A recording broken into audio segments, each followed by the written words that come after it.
my mind sharp and my memory clear as I recount this tale. I tell of warriors and weapons, faith and fury, and a man whose like we shall not see again.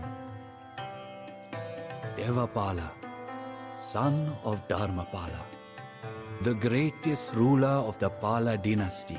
From his ancestors he inherited the fertile earth and thick jungles of Bengal, a realm where tigers prowl, reptiles swim, and the sacred waters of the Ganges empty into the sea.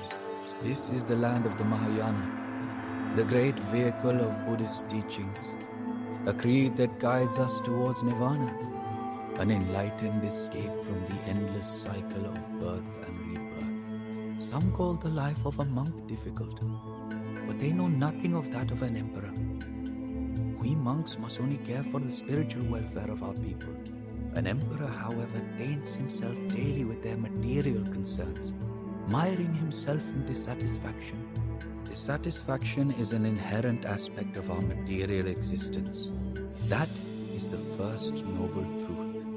Devapala's aspiration in life was selfless, to become a bodhisattva, an enlightened being who forestalls nirvana in order to hold the door open for others rather than locking it behind him. To do this, he sought to build an empire and rule benevolently, improving the lot of his subjects. A noble aim, but one not easily accomplished in such violent times. Devapala knew that he needed to secure Bengal's borders before he could rebuild its interior. Summoning his armies, he sent his cousin and commander Jayapala to demand the submission of the neighboring realms of Kamarupa and Utkala.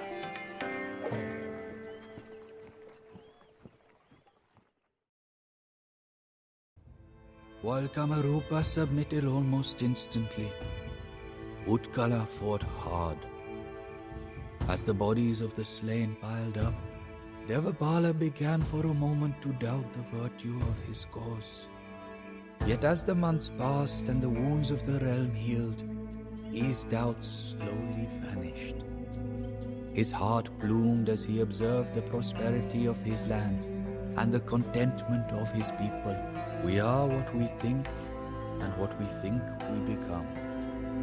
Our thoughts shape the world, said the Buddha. Devapala's shaping of the world had only just begun.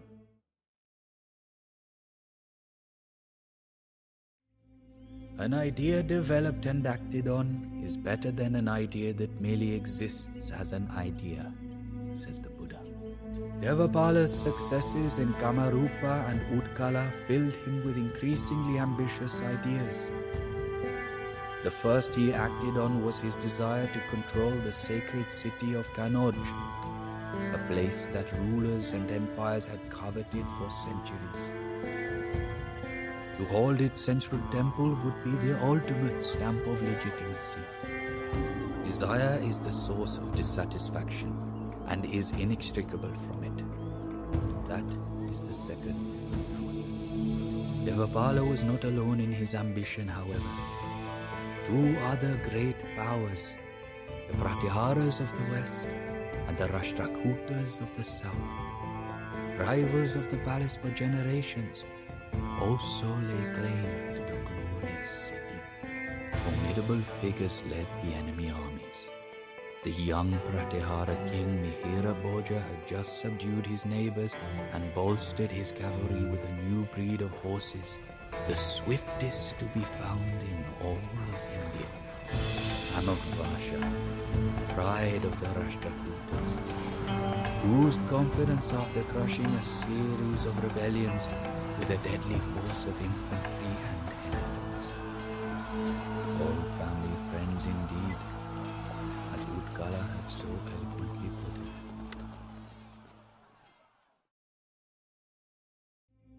Endurance is among the most arduous disciplines, but the final victory makes his way to the one who endures the most, said the Buddha.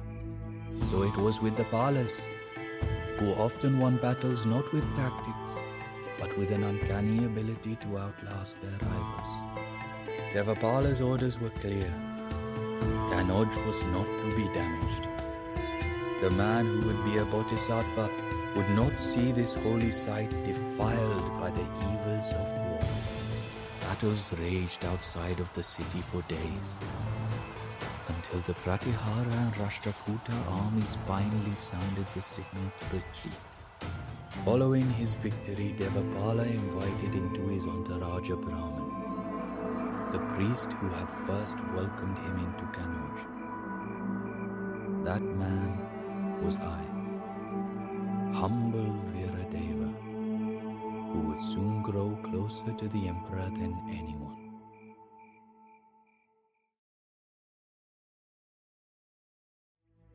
To destroy what is around us is to destroy ourselves.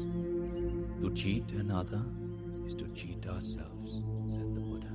The Hunas, predatory horse lords of the northern plains, were a living mockery of these words. Long had they lain dormant, drunk on wealth and decadence, but the chilling memories of their wretched work, of pillaged cities and plundered crops, of burnt monasteries and butchered monks, were as vivid in our minds as the sheen of the morning sun on the snowy ground of distant mountains. Equally dreadful were the rumors that these Hunas, who watched with glee as their neighbors whittled each other down, had begun to stir once more. The Pratiharas and Rashtrakutas may have been long-time enemies of Devapala's family, but unchecked, the Hunas posed an even greater threat. Renunciation of desire will bring an end to one's dissatisfaction. That is the third noble truth. So Devapala renounced his struggle with his forefathers' rivals and marched his forces north into the demon's lair to crush the foul Hunas forever. Evil must exist so that good can prove its purity, said the Buddha. The Pala army shone like the brightest of lights as it plunged into lands darkened by the Hunas' corrupt and wicked ways. No obstacle was too great for it, no foe too fierce. Some Hunas saw the error of their ways and pledged themselves to our monks' teachings. Those who did not were struck down or vanished into the shadows. As Devapala strode through the ranks of his cheering warriors, I was elated by our victory. Yet something in the Emperor's gaze stirred a feeling of dread within me. The would-be bodhisattva was now being hailed as a great conqueror above all, and I feared that this change had taken root even in the Emperor's mind.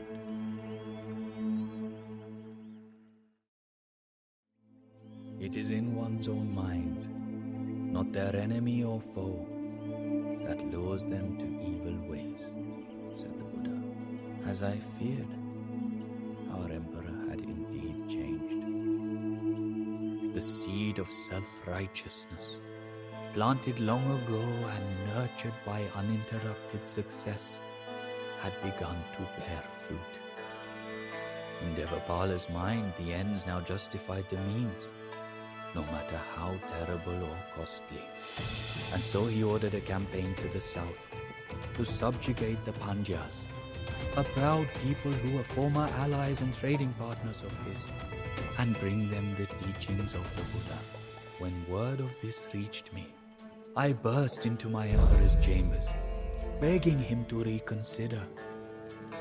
Needless aggression is not the mark of a virtuous ruler, I said, and forced conversion only thickens the resolve of a people against the creed. I told him that this war would cost thousands of lives and bring suffering to countless more. But the words that once guided him towards the path of light now fell on deaf ears. It is as one nears the summit of the mountain that the footing becomes most treacherous. Now all I could do was helplessly watch as the armies of a tyrant descended upon a new victory. You only lose what you cling to, said the Buddha. Devapala found that to be all too true. The more he tightened his grip on the south, the more it, or perhaps more accurately its ashes, slipped through his fingers. My emperor and his bellicose cousin had created a nightmare. There was no cheer or pride to be felt as the Pala army struck its tents and began the long march back home. The stench of death and smoke choked the air, punctuated by the haunting wails of the broken people that my emperor and his forces left behind, tormented by the recognition of his arrogance and its price. Devapala breathed not a single word during the entire week-long journey home.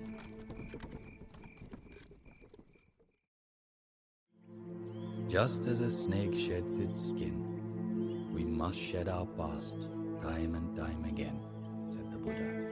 Devapala sat meditating in silence for days in the great temple, refusing to eat and only occasionally sipping the water beside him. Finally, he turned to me, took my hands in his, stared into my eyes in regret, and pledged to make amends. Dwell not on the past, nor dream of the future. Focus your mind fully on the present moment, I told him, repeating the words of the Buddha. The Noble Eightfold Path is the way by which one can renounce desire, end dissatisfaction, and attain enlightenment. That is the fourth noble truth. I told Devapala that he still had a realm to rule, people to care for, and borders to protect. That the fate of an entire empire rested on his weary, half-starved shoulders. As I stared into my emperor's sunken eyes, I saw a glimmer of hope ignite into fiery resolve. An otherworldly energy possessed him, emanating from every aspect of his being. And right then I knew that the old Devapala had returned for good. He would need that unfaltering resolve in the coming months. Infuriated by his foray south, and emboldened by his failure to hold on to his new possessions, the Pratiharas and the Rashtrakutas leapt at their weakened prey. Devapala still had one last war to fight.